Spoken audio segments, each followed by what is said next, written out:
വളരെ ട്രഡീഷണൽ ആയിട്ടുള്ള ഓണാട്ടുകരക്കാരുടെ കൊഞ്ചും മാങ്ങാക്കറി ആപ്പിൾ സീസൺ ആയതോടുകൂടി പാരീസിൽ ആപ്പിൾ വെച്ച് അവതരിച്ചിരിക്കുന്ന കാഴ്ചയാണ് നിങ്ങൾ കാണുന്നത്. ഇതെങ്ങനെ ഉണ്ടാക്കാമെന്ന് നമ്മുടെ പഴയ ആപ്പിൾ മീൻകറി വീഡിയോ നോക്കിയാൽ മനസ്സിലാകും. അതിലെ മീൻകറിക്ക് പകരം കൊഞ്ചിടുക, മുരിങ്ങയ്ക്ക ഉണ്ടെങ്കിൽ അതും കൂടെ കുറച്ചിടുക, അത്രയും മാത്രമേ വേണ്ടൂ. ഇതിനെ ഒന്ന് സമീകൃത ആഹാരമാക്കണമെന്നുണ്ടെങ്കിൽ നല്ലൊരു തോരൻ അത്യാവശ്യമാണ്. ഇത് ബ്രൊക്കോളിയുടെ തോരനാണ്.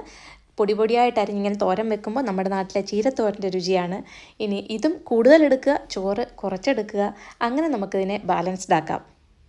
നമുക്കിത് ധാരാളമാണെങ്കിലും കുറച്ച് അധികം രുചിക്ക് വേണ്ടിയിട്ട് സച്ചുകൂട്ടാൻ മാറ്റിവെച്ച കൊഞ്ച് കഷ്ണങ്ങളിൽ മുട്ടയും മാവും ഒക്കെ മുക്കിപ്പൊരിച്ച് മാക്ഡൊണാൾഡ്സിലൊക്കെ കിട്ടുന്ന പോലത്തെ ഒരു നല്ല സ്നാക്ക് ഐറ്റം, ഒരു കൊഞ്ച് ഫ്രൈയും തയ്യാറാക്കിയിട്ടുണ്ട്. അപ്പോൾ ഇങ്ങനെയൊക്കെ പാരീസിൽ കിട്ടുന്ന ഐറ്റംസ് കൊണ്ട് നമുക്ക് ലളിതമായ രീതിയിൽ ഒരു നാടൻ ഊണ് ഓണാട്ടുകര സ്പെഷ്യലായിട്ട് ഇവിടെ പാരീസിലും തയ്യാറാക്കാം.